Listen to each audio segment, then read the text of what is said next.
Bruce. Today we are here to salvage this six-wheel drive ex-military truck.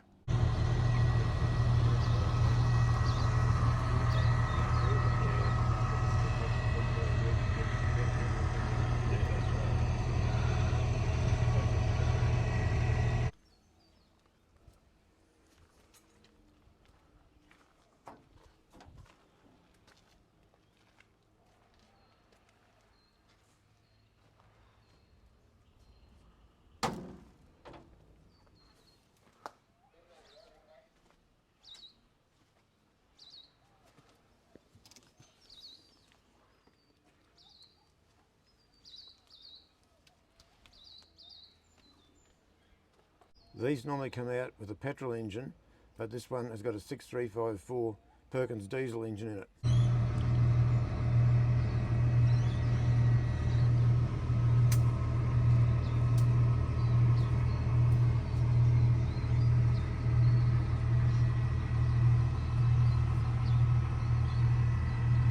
Cab's full of rust, but the diesel engine might still go, and the rest of it's probably might be seized up, we don't know.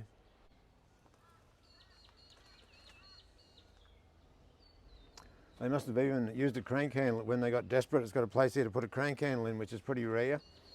Just imagine trying to crank one of these mothers, wouldn't that be hard?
The trailer we're moving it on is called a semi-super tilt, and ideal for picking up long vehicles where they don't have to be dragged over the hump.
We're not sure how well it's going to roll, so we're going to drag it around with the Ford 6600.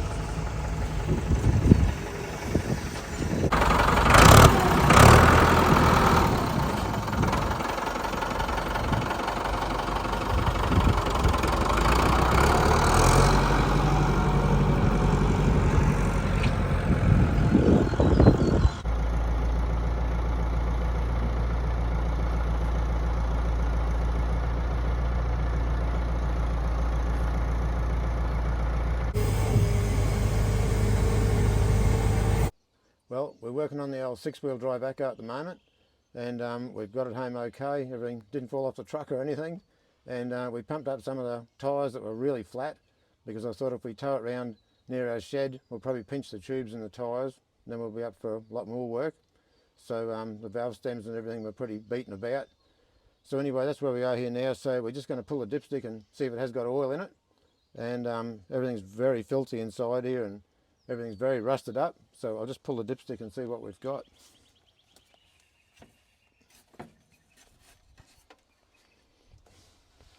There we are. We've got nice black oil and right exactly on the maximum mark.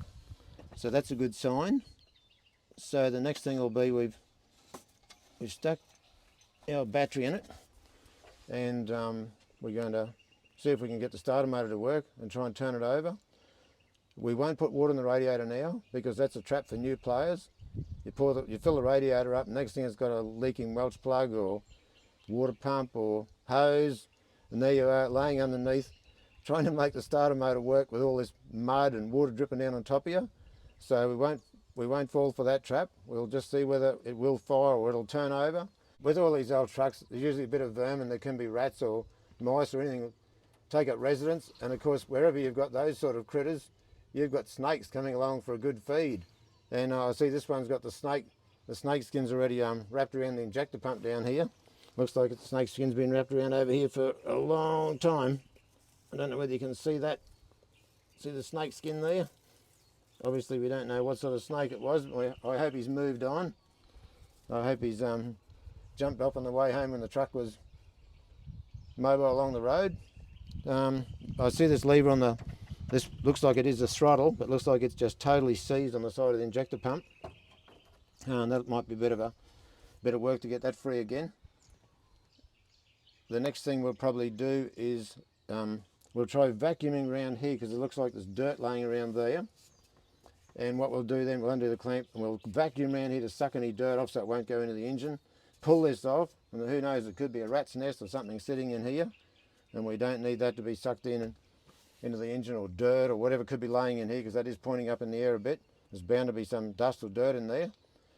And well, that's about where we're at the moment. We are led to believe that this old truck was sitting for about 20 plus years, and you can certainly see by the trees and the stuff that had grown up over it and around it, and it was certainly crammed into a corner with a lot of other stuff around it, so it's been sitting for a long time.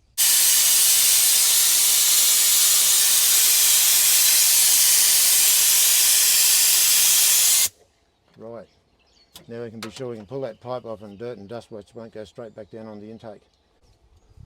Might be able to push that back out of the way.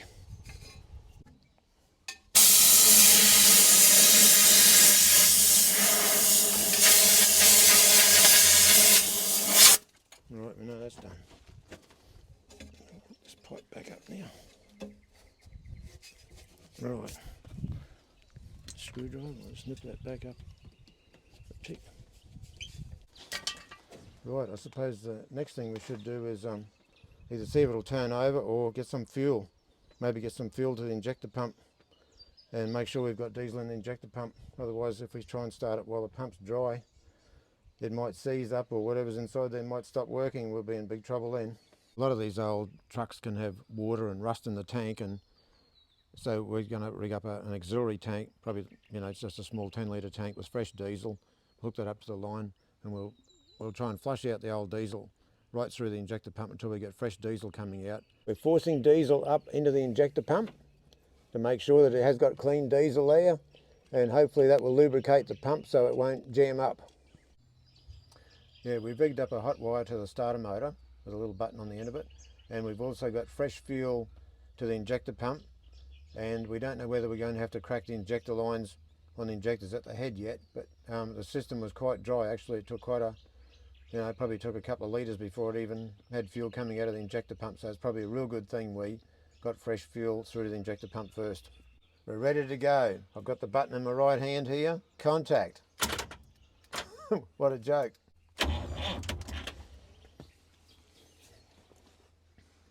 Either the starter motor or our battery's a bit too weak.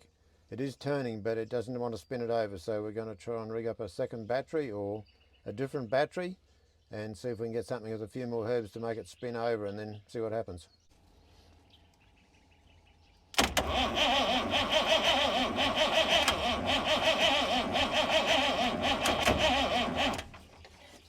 Thinking about it, We need a bit of aero start down on her neck to give her a bit of a hand.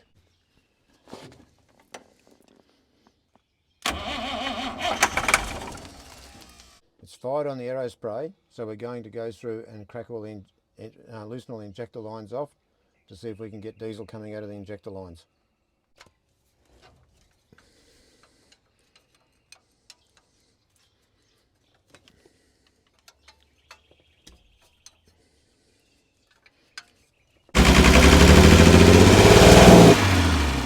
We think we've got the air out now. We might stand some chance. There's a bit of diesel coming out of the injector lines. And she revved up pretty well, so that's a good sign. I think I can see what's going on. The way they've got the lever hooked up on there, the thing.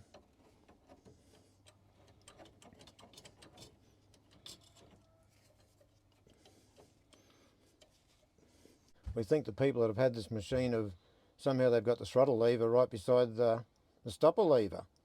And obviously when you go to work the throttle it affects the stopper, and vice versa, when you go to work the stopper it affects the throttle. So we just tried to separate those levers so they're not rubbing together. So we'll have another try. That's better. Hooray, I'm smiling. Hooray, after all these hours of work. Hooray, 3 hip hooray, it's actually running on all 6. You beauty, we've won, eventually.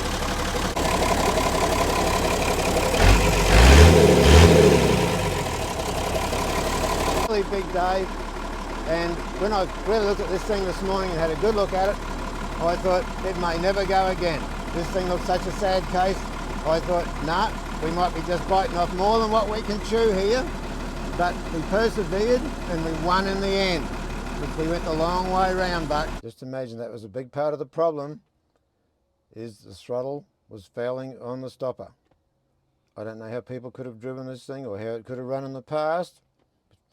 There's always some weird stuff happens in between when things have been sitting for a long time. The next person get their hands on them and they think, well, how did they work the thing like this? We don't know whether part of the people have been tampered with it in between time. We're not quite sure what we're going to do with this thing yet. We don't know whether it's just going to be a parts machine or whether we're going to keep persevering with it and get all the other, enough stuff working on it that we can take it for a test drive and see what it's really like. Thanks for watching.